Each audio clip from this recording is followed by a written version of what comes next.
Hukum tarik-menarik, kekuatan universal.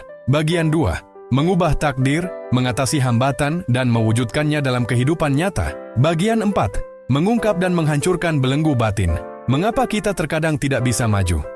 Di bagian pertama, kita telah memahami peta jalan yang terdiri dari meminta, percaya, dan menerima.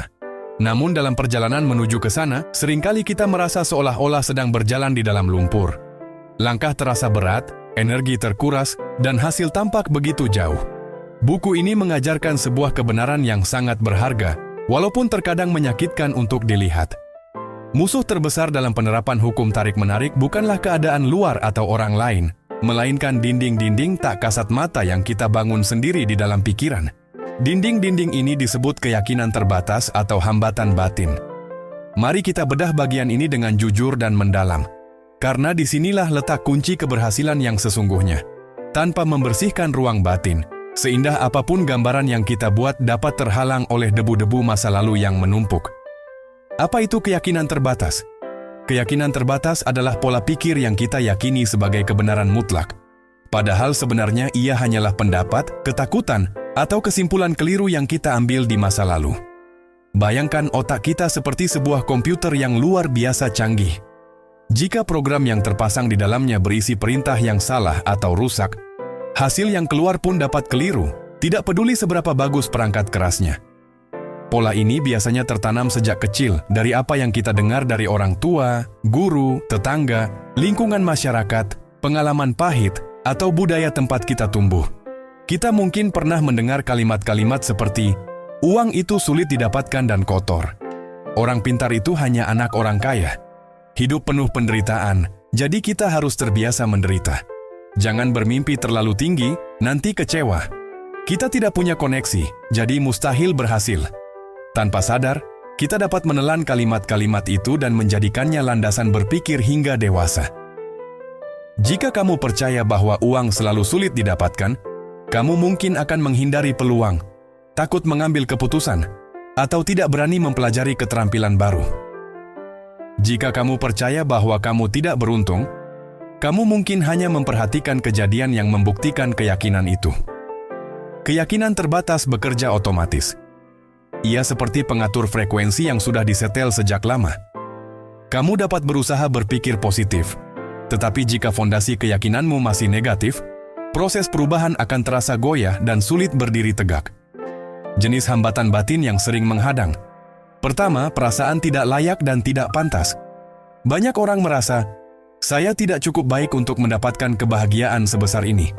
Saya tidak pantas menjadi kaya. Saya tidak berbakat. Saya hanya orang biasa yang tidak istimewa.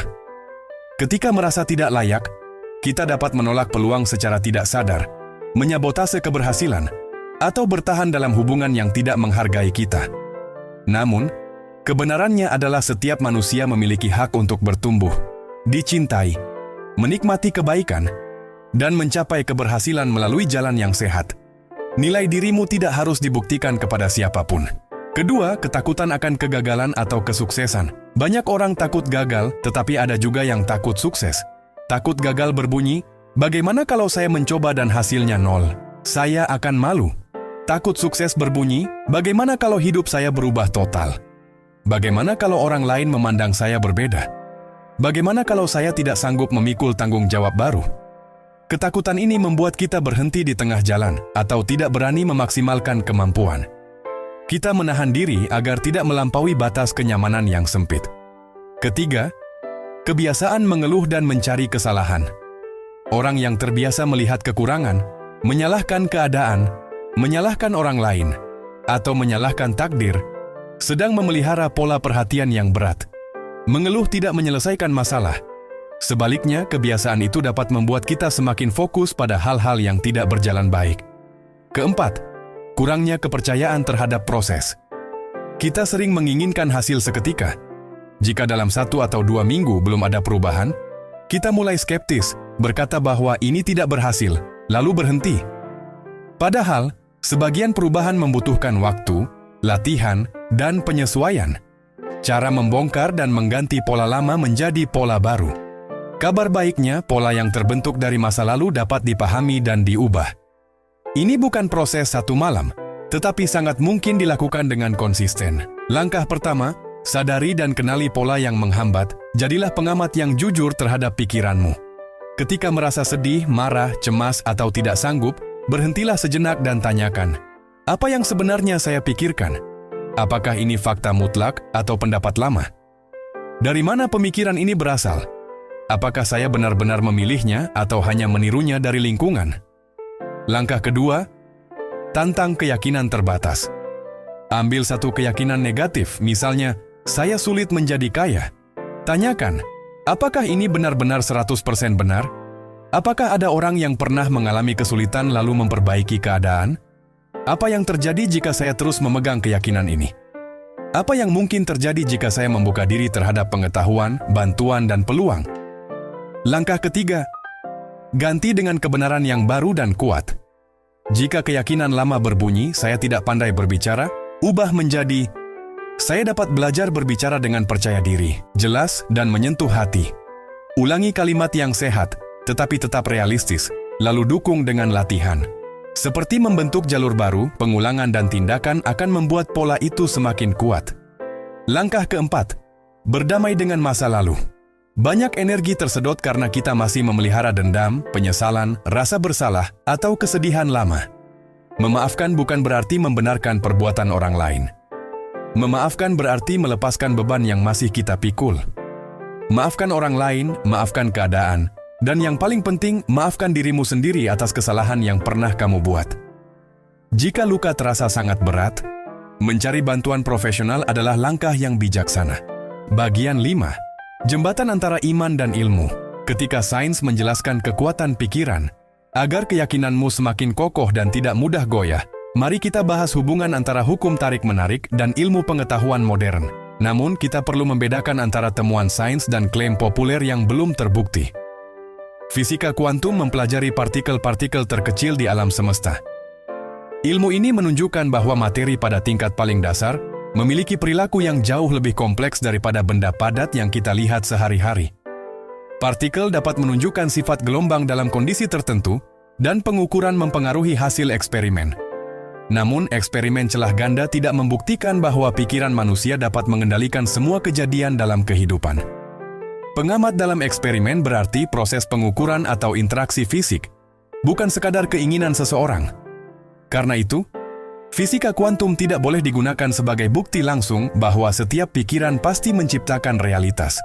Meski demikian, ada pelajaran penting yang tetap dapat kita ambil. Kesadaran, perhatian, dan cara kita mengartikan pengalaman mempengaruhi cara kita menjalani hidup. Kita bukan hanya penonton pasif. Kita membuat pilihan dan ikut membentuk arah perjalanan kita. Neuroscience, otak yang berubah menurut kebiasaan. Ilmu pengetahuan modern menemukan plastisitas otak.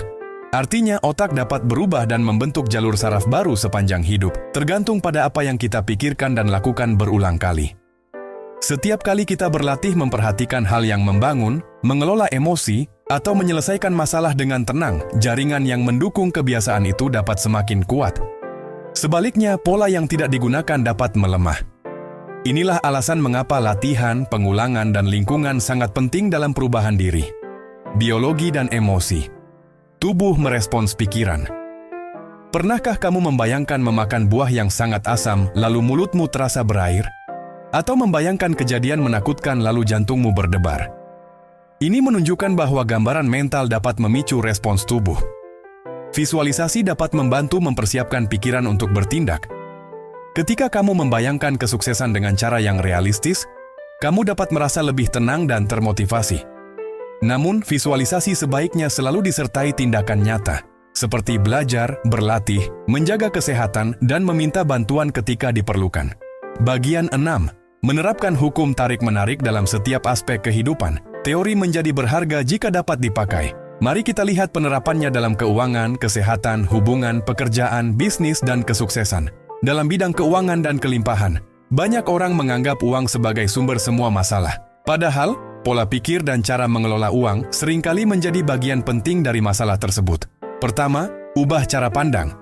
Jangan melihat uang sebagai tuan yang menindas. Pandang uang sebagai alat yang dapat membantu memenuhi kebutuhan, berkarya, dan berbagi jika digunakan dengan bijaksana. Kedua, fokus pada nilai yang kamu berikan. kehidupan bergerak melalui proses memberi dan menerima. Jika ingin menerima lebih banyak, kembangkan keterampilan, berikan manfaat, dan bangun kepercayaan.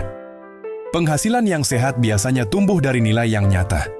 Ketiga, jangan terjebak pada keluhan tentang kekurangan. Gantilah kalimat "uangku kurang" dengan pertanyaan yang lebih berguna. Apa yang dapat saya pelajari, perbaiki, atau lakukan untuk meningkatkan kondisi keuangan saya? Keempat, hormati apa yang kamu miliki. Catat pengeluaran, gunakan uang dengan bijak, sisihkan untuk kebutuhan, dan bersyukurlah atas setiap sumber daya yang tersedia. Dalam bidang kesehatan dan kebugaran, pikiran dan tubuh saling mempengaruhi.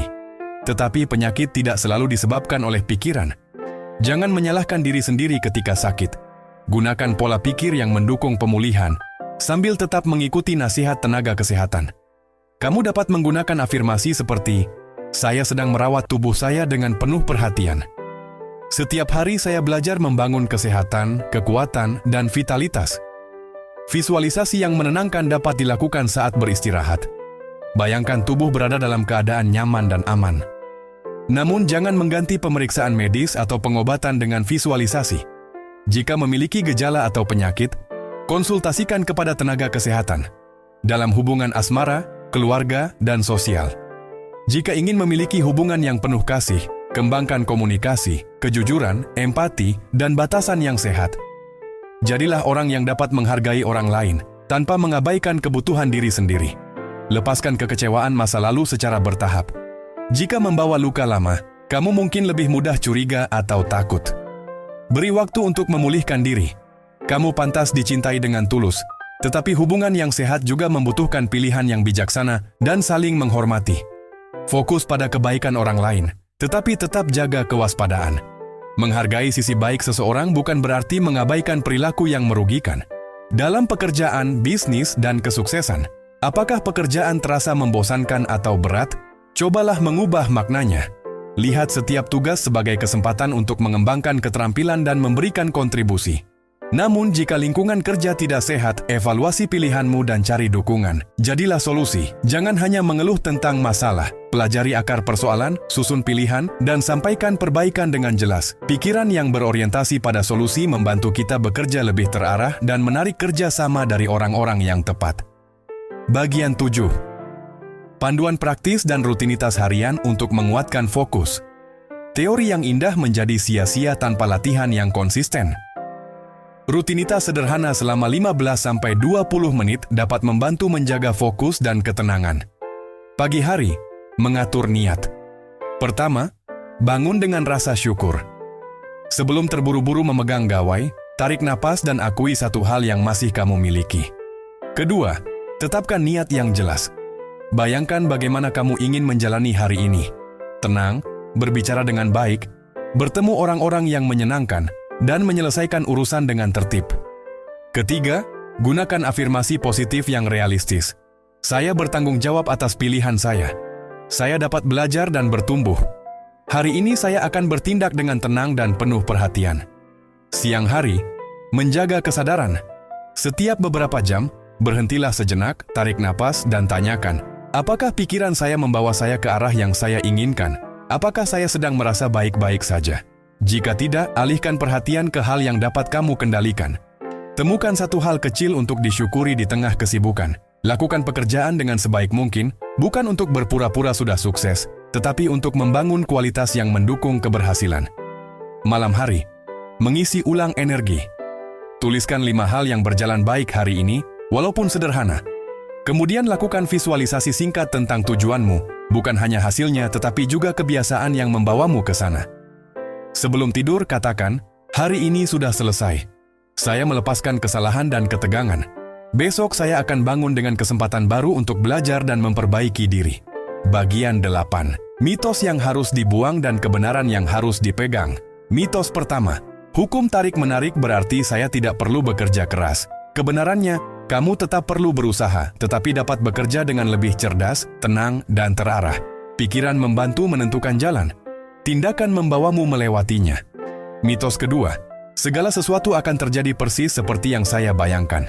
Kebenarannya, visualisasi membantu memperjelas tujuan dan menyiapkan tindakan. tetapi hasil dipengaruhi banyak faktor.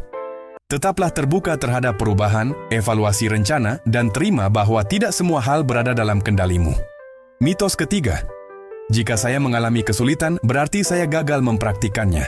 Kebenarannya, tantangan adalah bagian dari proses belajar. Kesulitan bukan bukti bahwa kamu tidak layak atau berpikir dengan cara yang salah. Gunakan tantangan untuk mencari informasi, meminta bantuan, dan memperkuat keterampilan. Penutup yang menggetarkan hati. Kamu memiliki kekuatan untuk bertumbuh. Sahabatku, kita telah sampai di ujung perjalanan panjang ini. Ribuan kata yang kita bahas bukan hanya untuk dibaca, tetapi untuk direnungkan dan diterapkan dalam kehidupan sehari-hari. Ingatlah kalimat ini. Kamu jauh lebih hebat daripada masalahmu, lebih besar daripada ketakutanmu, dan memiliki lebih banyak pilihan daripada yang mungkin kamu lihat saat ini. Kekuatan untuk mengubah hidup tidak harus dicari jauh di luar diri. Kekuatan itu tumbuh melalui harapan, perhatian, keberanian, dan keputusan yang kamu ambil setiap hari. Mulai hari ini, berjanjilah kepada dirimu sendiri. Saya akan menjaga pikiran saya tetap jernih. Saya akan merawat perasaan saya dengan damai. Saya akan bersyukur atas hal-hal yang ada, tanpa menyangkal hal-hal yang masih perlu diperbaiki. Saya akan bergerak maju dengan keyakinan, satu langkah demi satu langkah. Kehidupan tidak menunggu kesempurnaan. Mulailah dari langkah kecil yang dapat kamu lakukan sekarang. Belajarlah, berlatihlah, mintalah bantuan, dan teruslah memperbaiki arah. Terbanglah tinggi dalam arti yang paling sehat. Kenali potensimu. Gunakan kemampuanmu untuk menciptakan kebaikan dan bangun kehidupan yang bermakna. Semoga narasi ini menjadi benih yang tumbuh menjadi kebiasaan baik, keputusan yang bijaksana, dan keberhasilan yang kamu bangun dengan tanganmu sendiri. Selamat menciptakan kehidupan yang kamu impikan, dengan pikiran yang jernih, hati yang tenang, dan tindakan yang nyata.